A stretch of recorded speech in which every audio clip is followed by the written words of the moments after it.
Hi, everyone. My name is Charlie O'Connor, and welcome to PHLY Flyers. That's right, it's the PHLY Flyers podcast presented by Bet365, and we are live in the Xfinity Mobile studio. I am here as your host today with one Steve Jaco. Steve, thanks so much for joining us today. Always a pleasure, Charlie. And I got to say, I'm in great spirits right now because the USA Canada gold medal game ended just before we started recording. We're sitting here and it went to overtime. And I hopped on here and I'm like, I really hope it finishes before we jump on live because I don't want to have one eye on this game because that was an exciting overtime. After a weird game where Canada was kind of playing the trap, reminded me a little bit of Flyers Devils in the 90s, a little bit. And then it goes to overtime. It opens up with the 3-on-3 spectacular goal to win it for the USA. Yeah, Megan Keller, a new American hero. For those that were not watching the gold medal game between U.S. Canada in the women's Olympic ice hockey tournament, the United States women were down 1-0 most of the game. Come back, Hillary Knight, Captain America, scores the game-tying goal with the goaltender pulled with a couple minutes left. It goes to overtime, and then we can't show it because of copyright reasons, but go online and watch this game-winning goal in overtime by Megan Keller. It was ridiculous. I feel like usually an overtime game winner, they tend not to be terribly ones that clinch titles. They tend not to be great goals. Like the Patrick Kane goal, obviously disaster, but even the Sidney Crosby goal isn't a great goal other than the fact that it won them the gold medal. This was a great goal. It really She was. completely went through the Canadian player and then has a great shot through the pads to give the United States the gold medal. Just a great all-around game. The United States, it's very clear, Steve, that because these two teams played against each other in the prelim rounds, and the U.S. basically just took them to the cleaners. It's very clear that Canada came back in this gold medal game thinking we need to slow it down because they slowed this game down so much. You mentioned the Jersey Devils. It was a very tight checking. We're just going to rely on our goalie, and their goalie played fantastic, but they very clearly were we can't keep up with this U.S. team. We need to play slow it down, grind it out hockey, and it almost worked, but in the end, it was not enough as the United States wins what hopefully is the first of 2 gold medals. We're going to see, but that's going to be a tough one. They've really just eked it out in that last game, the U.S. men's team. And I will say, talking of spectacular game-winning goals, that Quinn Hughes winner the other day was really fantastic too. I mean, he's a pretty good hockey player at the end of the day, one might say. He is indeed quite good at the hockey. So, want to talk a little bit briefly about that USA overtime win, another USA overtime win. This one by the men. But before that, I want to tell you about a couple things going on at PHLY right now. First off, we do have a merch sale going on, 30% off, site-wide clear out. I actually at practice today, I saw someone. Maybe you are a listener, viewer of the show, maybe not, but I saw someone down at lower level, a fan wearing the Mad Russian hoodie. That was cool to see. You can get that and a bunch of other great pieces of merch at our website, allphly.com. 30% off site-wide clear out starting today through Sunday the 22nd. And then also, we are relaunching the PHLY Phillies podcast with Corey Seidman, who will be joining our very own Jamie Lynch for a 3-day-a-week podcast. The Phillies are obviously down in Clearwater for spring training. The season is on its way, and we will be covering it with Corey Seidman. Obviously, you probably remember Corey from his time with NBC Sports Philadelphia. He is now a contributor at PHLY. Will be writing articles for us for Diehards Only and being on the show 3 days a week. I believe Anthony Gargano is going to be on one of those 3 days a week shows as well. So definitely check that out. Exciting times here at PHLY. But Steve, I want to talk to you a little bit about that men's game. We obviously talked about the women coming through with the gold medal today. The men still have work to do, but they are still alive because they were able to do what Canada didn't. Because in a lot of ways, this game, the U.S.-Sweden game from yesterday, was kind of a mirror image in 60 minutes of how the U.S.-Canada women's game went today, where the United States against Sweden took a lead and then tried to basically spend the rest of the game salting it away by playing grind out hockey. Sweden ties the game with less than 2 minutes remaining. It goes to overtime. The United States does ultimately get the game winner with Quinn Hughes with a fantastic individual effort as well. I'm relieved they won because now they are poised to at least get a medal. They would have to lose their next 2 games to go without a medal. And if they win their next 2, obviously they win the gold. But if they would have ended up losing this game and not come away with any medal at all, not even gotten to the medal round, given all the talent they have on hand, man, that would have been a serious, serious disappointment. And it went to overtime. Like that easily could have happened. Yeah, it easily could have happened. And there were already questions about the roster construction of this team. Bill Guerin, tons of questions about how it was constructed. Specifically, Jason Robertson. A lot of people were upset about that. He's got 32 goals for the Stars this year. Seems like they could have used that offense yesterday. But, they overcame it. They get Slovakia now, who, Slavkovsky has been fantastic for them. He has been really, really good. 7 points in 4 games played for him, 3 goals, 4 assists. But overall, it's a matchup they probably should win and advance. And I think we're all looking for another U.S.-Canada gold medal game over for the men like we just saw for the women. Yeah. And look, Slovakia is no pushover. They've kind of been the underdog story in this tournament. You said Slavkovsky's had a fantastic tournament. That said, they are a team that is not entirely filled with NHL players. And that does, from a talent standpoint, put you at a disadvantage when you're going against the US's, the Canadas of the world, even the Swedens of the world. Because I believe, if I remember correctly, those were the only 3 teams where every single player on the roster was an NHL player. All the other teams at least had a couple. And I believe Slovakia has more than a couple of players who are not NHL regulars who are on their roster. So the US have the talent advantage, but they can't take Slovakia lightly. I would say that Canada probably has the tougher matchup in the medal round, facing off against Finland. Canada should still beat Finland. They are a better all-around team, but Finland on paper is better than Slovakia. So presumably Canada has, at least right now, the tougher road to get to the gold medal game than the U.S. facing Slovakia, at least on paper. I mean, Finland, though, they might have the guy who's toughest to play against in all of the NHL, if not all of hockey, in Rasmus Ristolainen. So I don't know. If they can get through Risto, maybe they can get there. Hey, I was told that he's, I believe, tied for the tournament lead in plus minus. Oh, baby. Hey, don't you want the best Olympian in terms of plus minus for your playoff run? Other 31 NHL teams? I don't know. Just saying, might be an attractive trade target. Might be. I think the GM should start calling Danny Briere right now about it. Perhaps they could. Well, at the very least, so far, fingers crossed, Ristolainen has made it through this tournament without getting hurt. So that was, I think, the big concern, given his injury history over the last couple years. He hopefully, I guess they're all going to play 2 more games, because even if Finland loses to Canada, they're going to get the bronze medal game against whoever loses US Slovakia. So he's got to make it through 2 more games, continue to play well, and continue to convince contending teams' general managers that perhaps Rasmus Ristolainen might be worth giving up a first-round pick or even a second-round pick for. What a dream. What a dream that would be. I appreciate that he's played a lot better for the Flyers recently, but as Bill and I were discussing earlier this week, he's reached that Morgan Frost zone of, I am exhausted about talking about it all the time. I really just want to move on. And I think it'd be better for Risto if he gets to go to a situation too where he can maybe show off what playoff Risto looks like, because it seems like he's doing really good as whatever you call Olympic Risto is right now. Yeah, I mean, I can't imagine this is hurting his perception in league circles, because hockey men already want to believe that he is the perfect playoff player, and the fact that he has been good in this tournament hopefully will go a long way on that front. But I agree with you on Risto. I think where I'm at is, like, I give him all the credit in the world for legitimately improving his game. Like, he was, at least in the usage he got in Buffalo, was one of the worst advanced statistics defensemen in the game by far. And even his first couple years, actually was probably the first full year, his numbers were still bad. He was using a second pair role and were still bad. He really went to school and changed his game and turned himself into a very solid, number 4 defensive defenseman. He's a good defenseman now. He's not a top pair defenseman, but he's a good defenseman.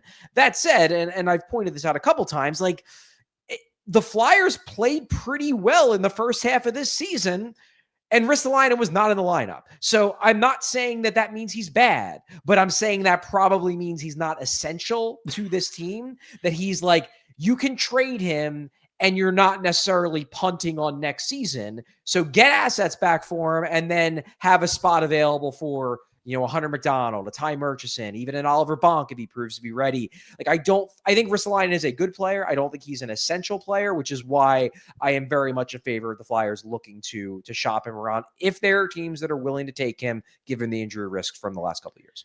Yeah, that's really well put. That's exactly how I feel. And my thing has always been like, if you're going to pay him the money you pay him and treat him with the importance that you talk about him with, and he can't play those first pair of minutes, then like, what are we doing here? Because if he's a guy who's potentially playing on that first pair, sure, that's an important player, but this ain't Travis Sanheim as far as the importance of the team goes. Ultimately, Travis Sanheim's the guy eating those minutes up, playing the first pair, playing those tough minutes. And Ristolainen, he plays some tough minutes, but he ain't doing what Sanheim does. Yeah. I mean, it's not that he's unimportant. He does take a lot of minutes and he does pretty well in those minutes. It's just that I don't see him as a guy where if you were to remove him from the Flyers roster, suddenly they are uncompetitive or they project to be uncompetitive. I think the Flyers have enough guys in the pipeline, and they showed that, from October into November and December that, look, Ristolainen is better than Noah Juulsen. But if you replace Ristolainen with Noah Juulsen, that doesn't make the Flyers a bad team. I would think the same would hold for replacing Ristolainen with Hunter McDonald or Ty Murchison or rookie year Oliver Bonk. Yeah, exactly. So I'm excited to see what, USA does. I'm excited to see what the heck happens with Risto. But, we're talking about the future today, right? And Risto's probably not a part of that future, but there's a lot of guys that you talked to Brent Flahr about recently that are a part of that future.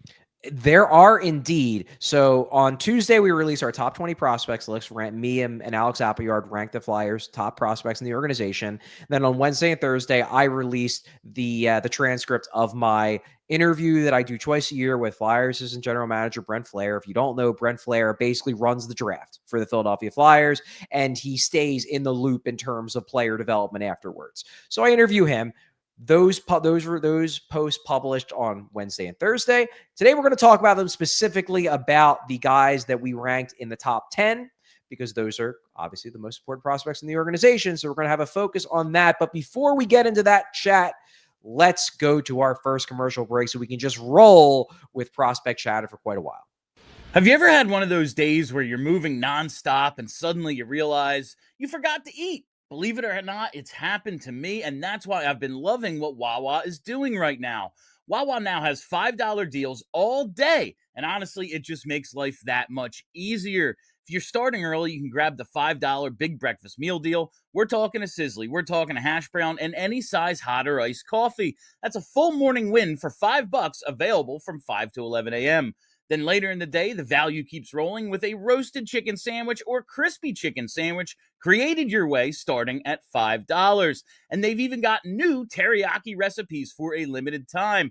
It's real food, real value, and built for busy days. No planning, no overthinking. Just swing in, grab what you need, and keep it moving. Start your day strong and fuel up whatever you need with Wawa's $5 deals. Limited time, exclusions apply. See Wawa.com for details. Gotta have a Wawa.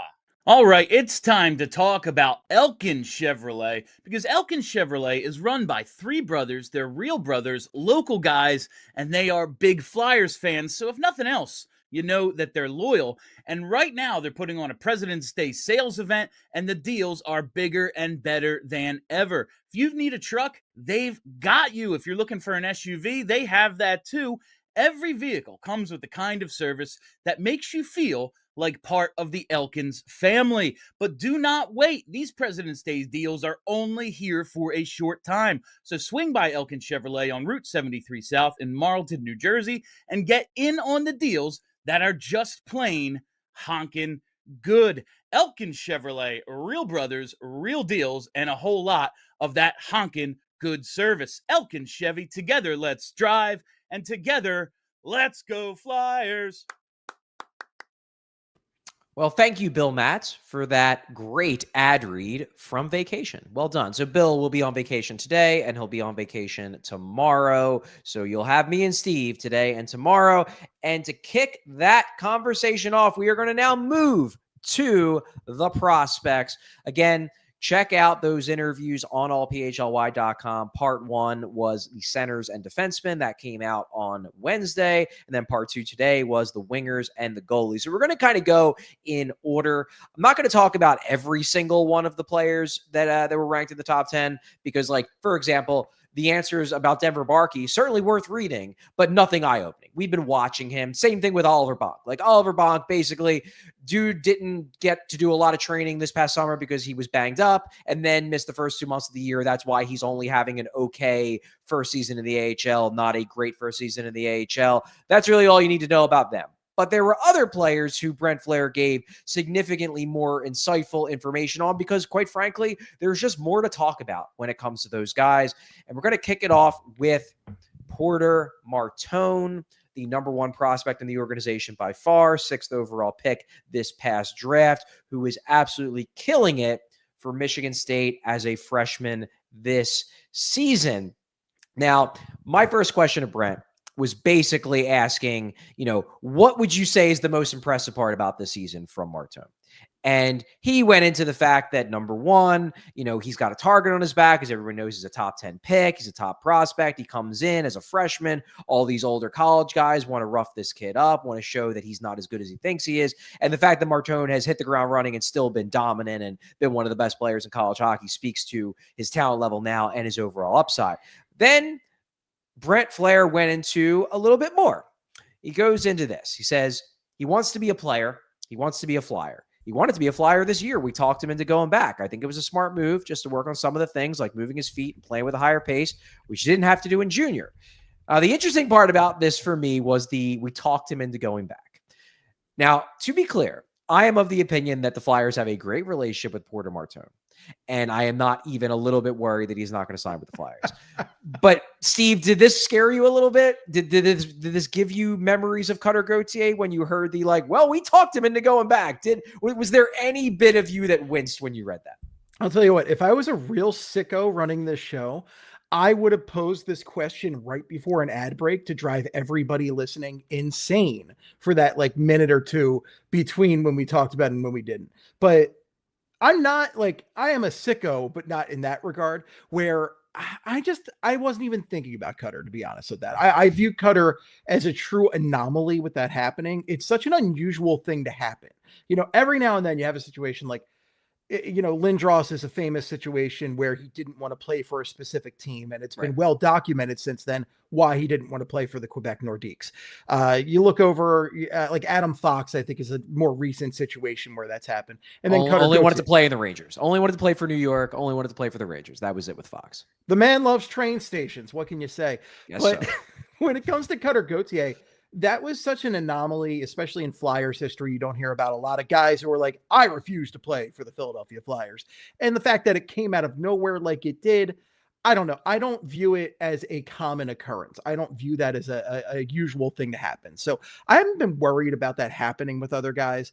And I feel like people, just because it happened once and it happened with a college guy in Cutter, are scarred by that. There are definitely people that see quotes like that and they're like, oh, I'm scared. I'm not scared. Everything I've heard about Porter Martone has been nothing but encouraging. He seems like a perfect Flyer. He seems like a guy that you want on this team ASAP. I was glad they talked him back into going to college because this team, number 1, we've seen that they took strides in the first half of the season. And that was super encouraging. But now we're seeing a lot of difficulties, a lot of bumps in the road. This team is really struggled over the past month. And I'm glad that he's not up here for that yet. I want him to be fully ready. I was glad that Cutter Gauthier didn't come up for that really just S-show team that they had going in that year under Torts and everything. That locker room was a mess. They were right to tell him not to come up yet. If he felt that way, okay, whatever. But it seems like Martone's really risen to the challenge with college, has done a great job so far. And I like that he wants to be a Flyer. I think specifically saying he wants to be a Flyer is encouraging to hear. He's kept up the communication with the team, which is, I think, what the big problem ended up being with Cutter, at least what the team's told us. He hasn't told us anything, but the team has told us that he stopped talking to them. And it seems like they've communicated pretty regularly. I cannot wait to see what he does in a Flyers uniform. And if something does happen, like I wasn't that devastated. I was unhappy about Cutter. Like I didn't like that happened. I wish he was a Flyer, but F him, he's not. But Martone is just, it's funny because they're very similar, like 5 and 6, draft picks, right? But I am that much more confident in Martone because he feels like a guy who fell. He feels like a guy who has higher talent level than where he was drafted. And we feel truly lucky to have had him fall to the Flyers. So just everything he is, I'm so psyched to see him in a Flyers uniform, and the sooner the better. Yeah, and one thing you mentioned there was, being excited to see him because of the type of player he is. Another aspect of Porter Martone is the agitator element to his game. He likes to stir the pot. And I wanted to ask Brent Flahr in this interview if the Flyers were okay with that, because we talked a little bit with me and Brent Flahr talked a little bit about the World Juniors. Martone had 9 points in 7 games, I believe. So good by the numbers, but Canada underwhelmed. They underachieved. They didn't get a medal. And Martone got some criticism for maybe not living up to expectations. So I asked him about that, and he's like, look, Martone did a lot of good things. In some ways, he was exposed in terms of things he still needs to work on. But overall, I'm not worried about his performance. He was good. And then he went back to Michigan State and didn't let that weigh on him. He just showed back up and dominated right off the jump. So we're still feeling great about Martone's upside. But then I asked him about the other things about Martone in the tournament, because Martone was doing some things. He had the little butt tap of the Czechia player after the game, I believe. Then he took a puck and dropped it in their bench, I believe. He was doing some very, very Brad Marchand-y things, I would say. And some teams, he got criticism, especially from Canadian media, of he should have been more, he was the captain, he should be more focused on winning, not on these kind of shenanigans. I was curious if the Flyers agreed, or if the Flyers looked at it as, we kind of actually love this. So I asked Brent Flahr about it, and Brent Flahr definitely went towards the latter response. So he goes, yeah, that's what he is. He's going to stir. I don't know if we're allowed to say, we're going to stir shit up, because it's already written on there, whatever. That's part of what makes him what he is too. It's probably what's going to make him a fan favorite too. Brad Marchand, guys like that, they were the same way. They were pricks in junior, and you shook their head at some of the shit they did, but that's part of what makes them good and what makes them tick. What I love about this answer is it tells me that the Flyers aren't going to try to neuter Porter Martone. They're going to let Porter be Porter. They're going to let him be, Brad Marchand, but 6-7 inches taller. And I love that, because that's the kind of stuff where if you were going to sour your relationship with a top prospect, you'd be like, no, be boring. Pull a Lou Lamoriello. You got to shave your beard. You got to be professional. I love the fact that Brent Flahr in this answer is nah, if he wants to be a POS, we love it. Yeah, I love it too, because Brad Marchand is a great player. And also, the Flyers have a proud history of having pot stirrers, these guys who just mess things up. I mean, the Broad Street Bullies, that's their entire reputation. They got in guys' heads by just, number one, physically dominating them, but also they got in guys' heads. Bobby Clark played mind games all the time. The greatest Flyer of all time is pretty much notorious for just messing with guys. And if you look at the current team, they already have a couple guys like that. Zegras has a little bit of that. Travis Konechny is a well-documented trash talker out there. So it is a very, and even we see that with Michkov. Michkov really tries to stir it up with guys sometimes. And he probably doesn't say as many of the words as Travis Konechny could say, or at least words that the guys are understanding. But he's certainly trying out there.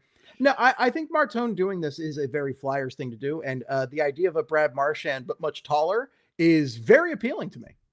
Yeah, Brad Marchand's probably a Hall of Famer. He's truly an all-time great, and not just because of what he's done in terms of agitating other teams, but also because of all the big goals and points and championship that he has.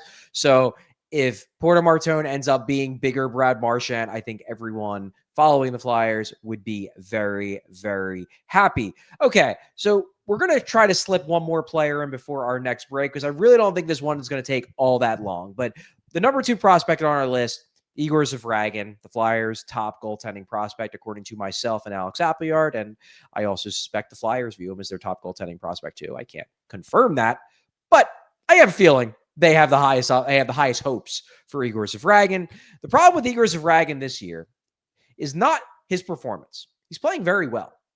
He has, I believe, a .919 save percentage in the KHL, which for a 20-year-old goalie, pretty ridiculous. And then in the VHL, which is basically their AHL, the KHL's top minor league, he's like at like .951. He's absolutely killing it. The problem is that he's not one of the top two guys on the KHL team, Scott St. Petersburg, on their depth chart. And that's frustrating because he's clearly ready to be a good KHL goalie, and you want to have him get more games and then become a great KHL goalie for when he's ready to come over here when his contract expires. But he's not really in that rotation. He's in a 3-goalie rotation. He's clearly number 3, and he's mostly playing in the VHL now because he's behind 2 other guys in the KHL. So I wanted to talk to Brent Flahr about that. And my first question, understandably, was, so what's going on over there? Why isn't he starting? Why isn't he getting regular games in the KHL? And Brent Flahr's answer was very succinct and very blunt. And it was, well, it's Russia. That quote pretty much says all that he needed to say. Basically, this is the politics of playing the pro game in Russia.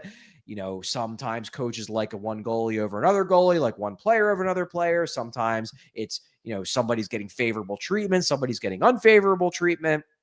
I wonder, based on what I've heard over the past couple of years about Zavragin's desire to come over here, I wonder if they are like, his team is looking at it as, well, if he's just going to bolt in a year and a half, then why should we even bother playing him? And we have 2 other guys who we like too, and they're jerking him around from that standpoint. Maybe they're like, hey, if you want to get more playing time in the KHL, sign a new contract, and then we'll play you in the KHL, which is annoying because the Flyers just want this guy to play. He is playing in the VHL at least, but I think that Brent Flahr answer tells you all you need to know that the Flyers are annoyed. They obviously don't want to rock the boat. They don't want to say too much to have the KHL team block his transfer out of spite, but they want to see him playing more, and they don't think it's his fault that he's not playing more.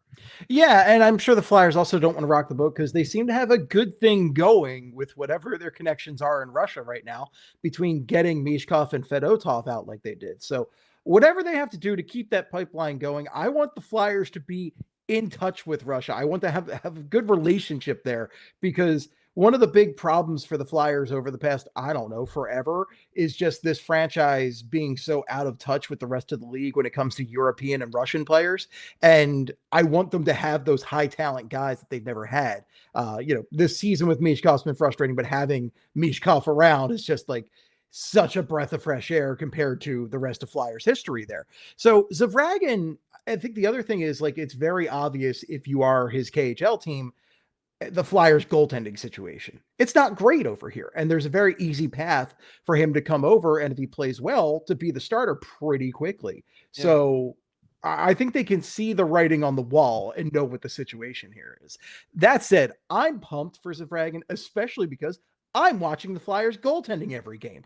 I'm seeing Sam Ersson have a sub 900 save percentage every season. Like, and also the thing is, like, I'm excited for Carson Bjarnason to see what he can do, but the excitement is not what it is with Zavragin. You see his KHL and VHL numbers. They're obviously outstanding. And I think that this is the, if you're looking at the Flyers top prospects, obviously, like, Martone is number 1 with a bullet, but Zavragin is the guy, I think, who's the most important thing for this franchise after that. Because if Zavragin can be a bona fide NHL starter, then you're in a lot better position for this rebuild going forward. Then you really just need to find the centers and the defensemen, which is obviously still a tall order, especially for center, but at least that's another box checked off. Yeah, I just think it's kind of a bummer that, like, I don't think this is going to kill his development. Brent Flahr in the interview mentions that, Scott St. Petersburg has incredible facilities. So even if he's not playing, like, their facilities are better than most NHL teams. So at least he's getting, like, best workout. He's getting to use all the best machines, working with the best trainers. So it's not like it's a total waste of his time. Better than Vancouver's, right? Because Vancouver doesn't have any. Hey, maybe they have multiple practice rings, perhaps multiple sheets of ice. But anyway, my point is that it's disappointing that he's not playing, because I hear from so many people that, like, well, other than Martone, the Flyers don't have any guys in their pipeline with high end potential. And I always have to say, Well, I think Zavragin does. And then usually the response I get is, oh, yeah, I forgot about him. But I think the reason why people have forgotten about him is, number one, he's not here. Like, he's overseas. But also because he's not playing all that much in the KHL. So it's not like you're getting that, like, every third day he puts up a 950 and you're like, oh man, this kid's going to be awesome, which very well could be happening if he was playing. And he's not playing because of things that are totally out of his control. Like, it would be one thing if he was having a bad year and then he wasn't playing because he was stinking up the joint. And it's like, oh, maybe we're overrating this guy. But he's not playing because he's getting jerked around by Russian KHL politics. And I just suspect that, like, maybe people would be a little bit less angry about the Flyers prospect pool if every third or fourth day they were getting a good Zavragin start to get them in a better mood. But instead they don't have that because of just KHL BS. And that's just a bummer. It is a huge bummer. I mean, he's got it. So it's a 942 save percentage in the VHL right now, a 164 GAA, which is just pretty good. Ridiculous to think about. And I think the other thing that's a little weird about it is just that he's a goalie where, you know, Michkov's over there. You're seeing pretty terrible quality, but you were seeing those highlights all the time get like retweeted into your feed. And you see it with Martone all the time. Martone scores an impressive goal in college. You see that in your feed almost immediately. But with goalies, like, you're not really seeing those great highlights. So between the lack of playing time and the position, it's a really tough one to really get people pumped up for. I can't wait till he comes over here. Yeah. And his contract is up at the end of next season. I do wonder, and this is coming from no inside information, it's just my theory, I wonder if there could be some openness to getting him over sooner, given the way this year has gone. Like, because the Flyers, whenever I talk to people in the organization before the season, it was always like, well, we don't really want to rush him over here because he'll develop well in Russia. They develop goalies well as long as he's playing regularly. Now it's a little bit different. So maybe there's a little bit more motivation on the Flyers' part to try to, like, hey, if you guys aren't going to play him, would you be interested in working out some sort of deal? And maybe there's more openness on the KHL team's part to be like, well, if he's not an integral part of our team's playoff push and our team's success over the next year and a half, maybe we'll be a little bit more open to an accommodation. I'm not saying it's going to happen. I'm just saying that I think there's a better chance it could happen than I thought last year when he was playing regularly in a tandem in the KHL. The Bill Matz extraction mission. Let's go. Hey, there we go. All right. Well, we have a lot more to go. Next up, we'll talk about Jett Luchanko and Alex Bump. But before we do, we're going to go to our second commercial break. Bring Bill back in. Whatever the moment, it's never ordinary at Bet365. Bet365 has 90 million users worldwide, and they live stream almost 800,000 events each year. And today, Bet365 offers the widest range of games and markets available for live in-game betting across 78 different sports. And with the Bet365 NHL early payout offer, you're a winner. If your team gains a 3-goal lead, you get an instant payout on straight bets, and parlay selections are marked as winners. It's that easy. And we have breaking news from our friends at Bet365. New customers now get $200 in bonus bets when you bet just $5, win or lose. All you got to do is sign up, use the code PHLY365, deposit $10 and place a bet for $5 to get $200 in bonus bets, whether your initial bet wins or loses. Bonus bets can be used on the spread, totals, player props, futures, and more. Whatever the moment, it's never ordinary at Bet365. Must be 21 plus and NPA. If you or someone you know has a gambling problem and wants help, call 1-800-GAMBLER. We all know the feeling. You walk into a jewelry store, you're trying to pick out something special for your partner, and suddenly you realize you're in over your head. You're thinking, what's the difference between all these diamonds? What if my partner doesn't like it? All I know is I'm about to spend a bunch of money, and I don't know what I'm doing. It's super stressful, and that's why working with Joe and Michelle at Bucci's Jewelry and Design has been such a game changer. From the moment you walk in, they treat you like family. There's no pressure, no pushy sales, just people who actually listen, and then they help you figure out exactly what your partner will love and design a completely custom piece right there in-house. And right now, gold prices are over $5,000 an ounce, so if you've got old jewelry sitting around, Bucci's can help you sell it for cash, refurbish old pieces, or turning it into something brand new. 30 plus years in the game, Philly's #1 jeweler with over 1,000 5-star reviews. So whether you're buying new or turning old gold into something special, visit Bucci's Jewelry and Design at BucciJewelers.com and tell them the guys at PHLY sent you.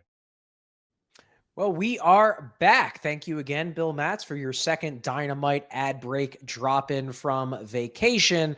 But now we are going to talk about some forwards. First, starting out with one Jett Luchanko. And I want to preface this by saying that, when I do these interviews with Brent Flahr, and I've been doing them for quite a while now, you can usually tell when he is being defensive of a player who was maybe stagnated a little bit from a production standpoint, in the sense that like he believes that that guy is getting unfair criticism. Where it's like Jack Nesbitt. We'll talk about him in a little bit. I think Brent Flahr sincerely believes that the consternation over Jack Nesbitt is overblown and that give him time and he'll be fine.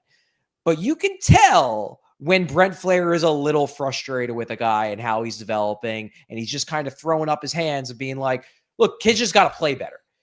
And I think that's kind of the case here with Jett Luchanko, because basically everybody else in the top 20 that isn't having the best statistical season this year, Brent Flahr had what I would say was a pretty reasonable excuse / explanation for why that guy maybe isn't reaching the height statistically that we all want him to.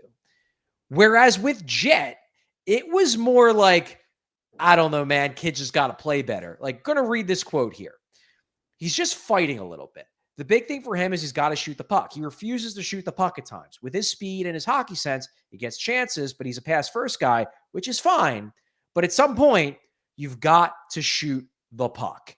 It just seems like they are pulling their hair out, begging this guy to not pass all the time. And I think they believe that's a big part of why. And granted, over the last couple of weeks, his production has improved.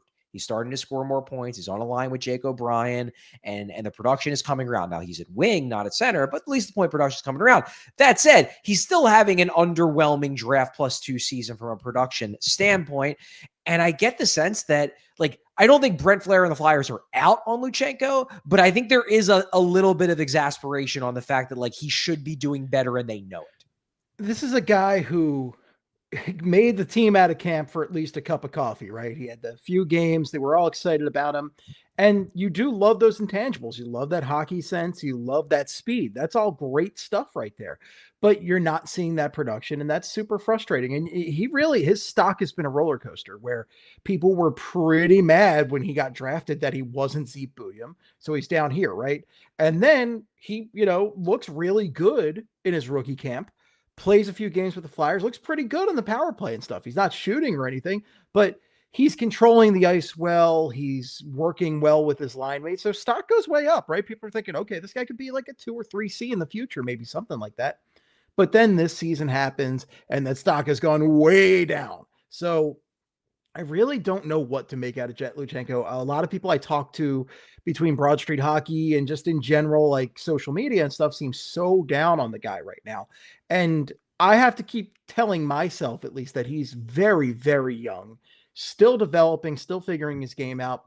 He still has that speed and hockey sense, but you really do want to see him shoot. And it's so funny to hear just like about the Flyers being frustrated about a guy that they drafted not shooting the puck enough, especially after seeing, the Claude Giroux, Jake Voracek teams where that's all they would do is just pass the puck back and forth from each other. And of course, we have this season when you have maybe one of the most ridiculous highlights from the Flyers in the past 5 years, where Dvorak and Couturier just pass the puck back and forth from each other with basically no defenders around. Yeah, I think where I'm at with Jett is, like, I'm not out on him. And I think at the very least, he's going to be a good NHL player in the bottom 6. But he needs to develop more offense if he's going to be more than just, like, Ryan Poehling on steroids. And the hope when you spend a 13th overall pick on a guy is that he's going to be more than Ryan Poehling on steroids.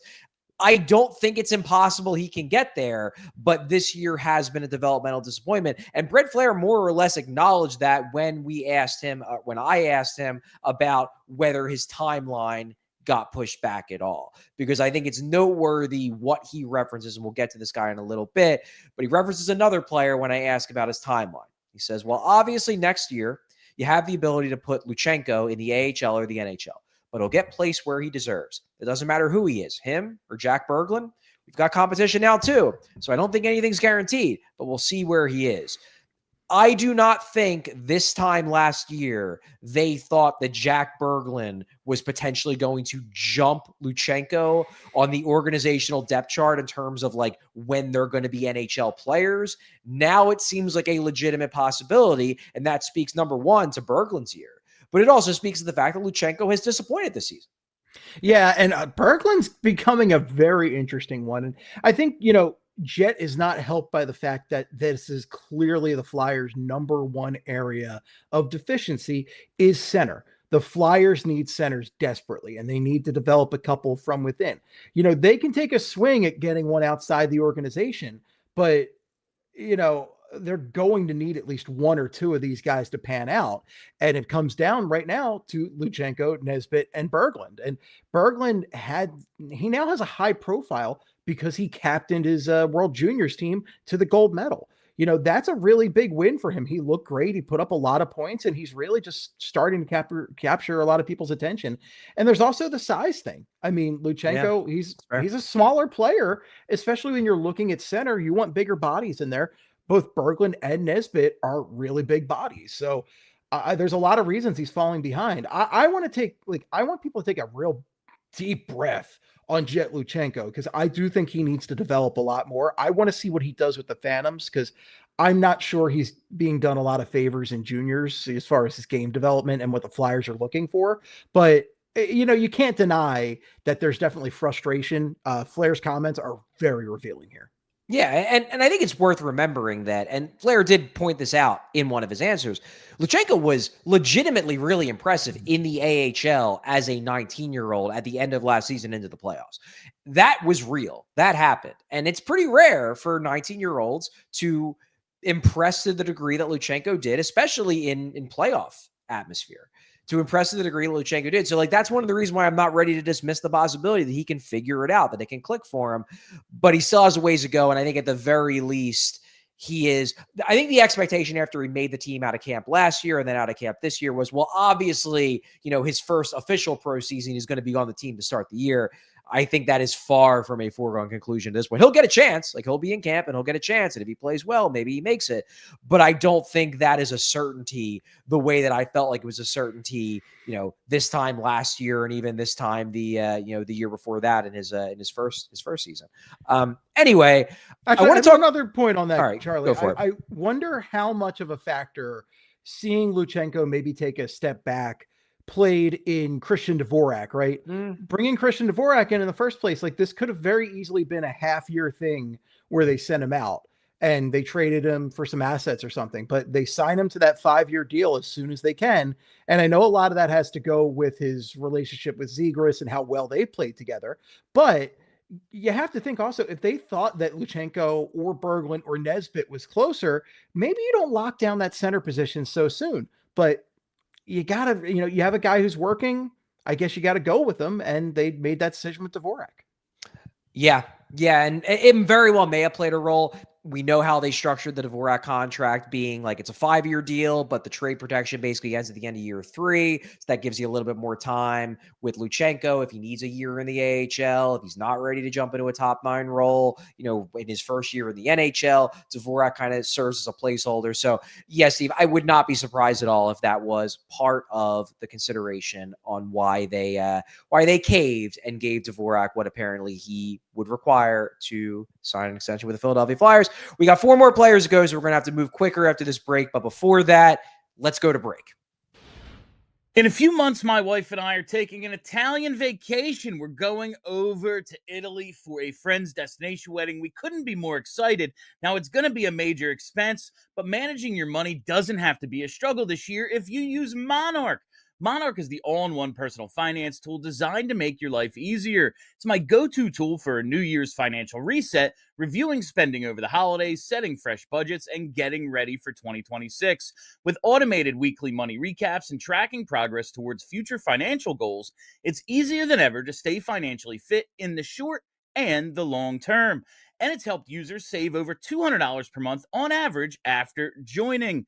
This new year, achieve your financial goals for good. Monarch is the all-in-one tool that makes proactive money management simple all year long. Use code PHLY at monarch.com for half off your first year. That's 50% off your first year at monarch.com with code PHLY. It's a new year, and that means it's time for a new you, and that includes your business. Have you always wanted to start your own business? Now is the time, and now is the time for all you entrepreneurs to start with Shopify. Make those entrepreneurial dreams come true. Start your business with Shopify in 2026 and become who you're meant to be. Shopify gives you everything you need to sell online and in person. Millions of entrepreneurs just like you have already made this leap from household names to first-time business owners just getting started. Shopify gives you all the tools to easily build your dream store. Choose from hundreds of beautiful templates that you can customize to match your brand. In 2026, stop waiting and start selling with Shopify. Sign up for your $1 per month trial and start selling today at shopify.com/allcity. Go to shopify.com/allcity. That's shopify.com/allcity and hear your first this new year with Shopify by your side. And we are back. So we have 4 more players to go. So let's jump right into it. First is the 6th ranked player on our list, Alex Bump, just back from injury. There were a couple things I wanted to talk about when it came to Flair's answers regarding Bump. The first thing, which was really the big question that I had for Brent about Alex Bump, was he entered camp very clearly a leg up on Denver Barkey in terms of NHL readiness, in terms of, the depth chart of who's going to make the NHL first. Yes, Bump did get hurt in December, but when there was that opportunity for that call up, when Barkey got the call, Bump was healthy then. So why did Barkey jump Bump? Was it just because he got off to the rough start? He was disappointed at the end of camp, didn't have the best 7-8 games in the AHL before he really got going.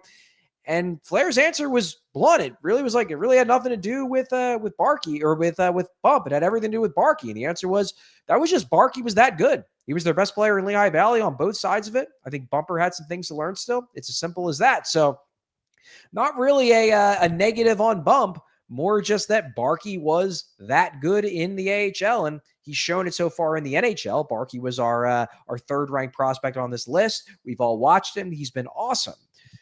So that leads to another question with Bump, though, which is, okay, he didn't get that call up in December. He's back from injury. He did miss those 2 months where he was battling that issue. Now he's back. Could he play in the NHL this year? And Flair's answer basically was, it depends on how the rest of the season goes. If somebody gets hurt, he's playing well, he could be an option. But I thought the interesting part about Flair's answer was this.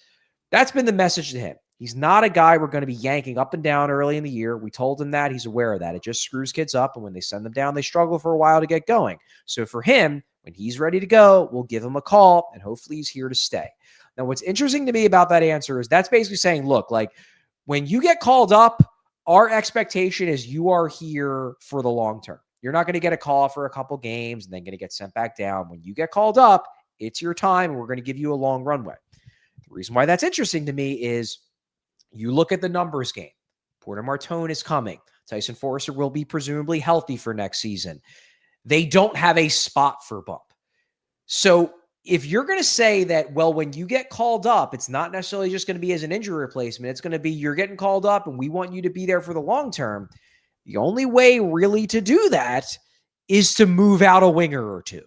And I just wonder if maybe that's a little bit of a hint that that winger trade could be coming, maybe as soon as the deadline, but definitely this offseason, because if Bump shows he's ready, they want him up and they want him up to stay. The only way to really do that is to move somebody out to create a spot for him. And we've all been talking about it. We know that somebody has to give. This is the one area where the Flyers, they have riches, right? They have guys to deal. So yeah, I want to see Bump up here. I want to see what he can do. I'm so curious to see which winger is the first to go out of that group. Yeah, I am as well. Now we're going to move to Jack Nesbitt, the other center who people are apoplectic that the Flyers dared to draft him with a top 15 pick over the last couple years. Jack Nesbitt, the skating in my mind is the entire story. If he becomes a good skater, he's going to be a good NHL player. If he doesn't become a good skater, he's probably a fourth liner at best. The real question this year for him is, why hasn't the scoring popped? He is still at around that slightly below point per game pace with Windsor. This is his draft plus one season. The hope was that he was going to have a breakout offensive season. That has not happened. So I asked Brent Flahr basically why. And his answer, when we drafted him, we knew he was going to be a longer-term guy. With his body frame especially, it's not going to be a quick fix. It's going to be 2 or 3 years before he gets to where he needs to be. He's right on that path. He's motivated. Every time you see him, he's got a power shake and all that stuff to try and get stronger, but it's going to take time. It seems like basically what Flahr and the Flyers are pinning their hopes to is that the skating issue is a strength issue. And when he gets stronger all around, that the skating is going to improve naturally from there. One thing Brent Flahr said in another answer in this interview was, you watch him, when they have the 3 games and 3 nights of juniors. On Friday, he looks great. On Saturday, he looks not as great. On Sunday, he looks gassed. They think that's a strength issue. They think that will be resolved over time, over the next 2 to 3 years as he builds up strength. Now, are they right? I don't know, but it does seem like that is what they are pinning their hopes on, that the skating issue is a strength issue, not a technique, not a balance issue, not something that is inherent to him as a player. It is something that can be fixed. It's just something that's going to take time, and people are just going to have to be patient. And I know people don't want to be patient, but that's what the Flyers are saying. You're just going to have to be patient, that in 2 to 3 years, you're going to be shocked at how good Jack Nesbitt is. That seems like that is the Flyers line when it comes to Nesbitt at this point. This is Philadelphia. We're not patient people, Charlie. You know that. But yeah, Nesbitt, I think, is one of the most interesting prospects because clearly they need, as I said before, one of him, Berglund, or Luchanko to work out at center. And the thing about Nesbitt is clearly they felt confident in something about him. And I think that's what a lot of the fan base is really wanting to see is like, why did they feel the need to jump up and get him in the draft when there were other centers available? There were some really interesting centers that they could have had in that first round, but they said, no, we're going to give up a pick at the end of the round so that we can move up and get this guy because this is our guy. We want to see why. We want to see what it is. And they've had successes with Tyson Foerster. I want to see if they can replicate that here. Yeah, and that was another point that Flahr made in the interview. He brings up Tyson Foerster, brings up Bobby Brink. When he's talking about the skating for Nesbitt, he says, we used to talk about Tyson Foerster, Bobby Brink. It takes a little bit of time. And Nesbitt's skating is probably more advanced than they were at the time. His is purely strength related, I think, which can be fixed. Look, I get it if you just don't trust the Flyers at this point. But this is what they're holding to. They believe that Nesbitt's skating issue is entirely strength-based, and once he gets stronger, he's never going to be a burner, but he's going to be a fine skater, and therefore that will allow all the other strengths of his game to show up. I guess we shall see if they are correct. Next up, Jack Murtagh. He was ranked 8th on our list. He is currently a freshman at BU. He was I believe the second of the Flyers' 4 second-round picks from this draft. Brent Flahr ain't happy with how he is being used at BU this season. He made that abundantly clear in the interview. Quote from Brent Flahr, I watched the Bean Pot the other night, and he barely played. He still created 2 grade A scoring chances, but yeah, I don't know. I know initially they were worried about his defensive game, which is fine, but he's worked at it. He's stronger in everything. Yeah, he's got to get going, but he's got to play more to get going. Anyway, he's going to have to fight through it. Like, I was hearing that, like, yeah, he's got to get going, but he's got to play more. And I had Matvei Michkov on my mind hearing that answer in real time. Like, this is what the fans are saying about Michkov. Like, well, yeah, he's got to play better, but you got to play him more if he's going to play better. That clearly is Flair's view of Murtagh. And the numbers show it. Like, basically since early November, he has been averaging about 10 minutes a game. Started out the season, he was scoring at a decent clip. Since then, he hasn't been scoring much, and it's because he's been getting, fourth line minutes pretty much. Now, he has recently been put on a line with Tynan Lawrence, who is projected to be a potential top 10 pick in this draft. So maybe that will help him get going. He had a 2-point night, I believe, on either Saturday or Sunday, a goal and an assist. So maybe they're going to be using Murtagh a little bit more. But this strikes me to be a usage issue more than anything else. It really just seems to be the case. And I wonder if, much like Jett Luchanko, where he was on a pretty bad juniors team there, they look to get him a change of scenery because that's what it seems like he needs here. Yeah, they very well might. And I asked Flahr about that. He basically was like, look, we like BU. We think it's a good environment to develop. But if he's not going to play, we're going to have to look for other options. This could be a potential transfer in the offseason. Maybe he transfers to a different school where he's promised more of an opportunity, because like 10 minutes a night is just not going to cut it for a guy who needs to play in order to develop. The final player we're going to talk about from this interview with Brent Flahr, we referenced him earlier. He's an exciting prospect, Jack Berglund. Alex and I ranked him 10th on our list. And the big news, he's going to be in camp in September, it looks like. Basically, what Flahr told me is it's probably going to be a similar situation to Emil Andre 2 years ago, where Emil Andre had one more year left on his SHL contract, but his SHL team allowed him to sign a contract with the Flyers and basically said, look, he can come over for camp. If he makes the NHL team, he can stay. If he doesn't, we're going to want him back. If you remember, Emil Andre did make the NHL team out of camp that year, then eventually did get sent down to the AHL, and the Flyers got permission from Andre's SHL team to have him down in the minors. They didn't have to send him back. I wouldn't be surprised if the Flyers were thinking similarly with Berglund, like, hey, give him every chance to make the NHL club. Maybe he gets a game or two. Then we talk to his SHL team, see if we can find a way to keep him in the minors, keep him with us in North America. But number one, looks like Berglund's going to be in camp next year, going to have a chance to make the NHL club. Number two, they love this kid. They really, really love this kid. Alex Appleyard said when we spoke with him in the lead up to the list when he was over here in late January, he doesn't think that Jack Berglund can be anything more than a good 3C. Brent Flahr, I think he disagrees a little bit. His answer, well, I don't know. The safe thing to say is he's a 3C, but I think he's got more offense than that. He's such a smart player. He's very good on both special teams, and he produces. He makes plays. He can score. He can do a lot of things, but he's also still a player that coaches are going to trust on the ice in every situation. Look, I still have my skepticism about Berglund. He's gotten quicker, but he's still a heavy skater. I don't love that, but he's a kid where when you talk to him, you really like him. He seems like a leader. He seems like a high character kid, a real good worker. He has strong hockey sense. He plays physical. I'm just not sure if he has enough of a dynamic element to be a scorer at the NHL level. But the Flyers really, really like this kid, and I think he's going to get every chance to make the team out of camp next year. Flyers love their character guys. They love their leaders. And you can see that just looking at the World Juniors this year. I mean, you've got two captains. You've got Martone and you've got Berglund. And Berglund leading his team to victory puts him on the radar, putting up the offensive numbers he did. He ended up having 10 points in 7 games in the World Junior Championship this year, 3 goals, 7 assists. Really good numbers right there for Berglund.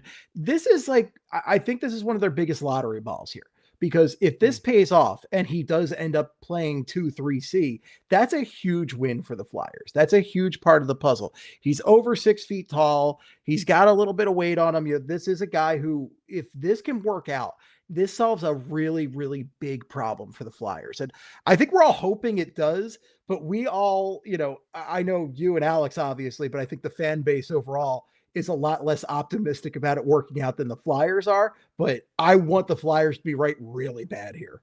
Yeah. I mean, they clearly think that Berglund could be at least a 2C. I don't think they're looking at it like, oh man, this guy's going to be a 90.1C, but they think he can be a 2C in terms of maybe all around impact, maybe not in terms of racking up 70, 80 points a year, but in terms of all around, all situations, all 3 zones impact. Again, we shall see if they're right. We do have some super chats, but before that, let's just go to overtime so we don't have to stop in the middle of the super chats. We're going to overtime, so continue watching if you want to on YouTube and allphly.com.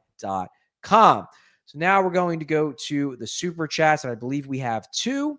One is from JH. William, if the people only knew the truth, Cutter Gauthier. Yep.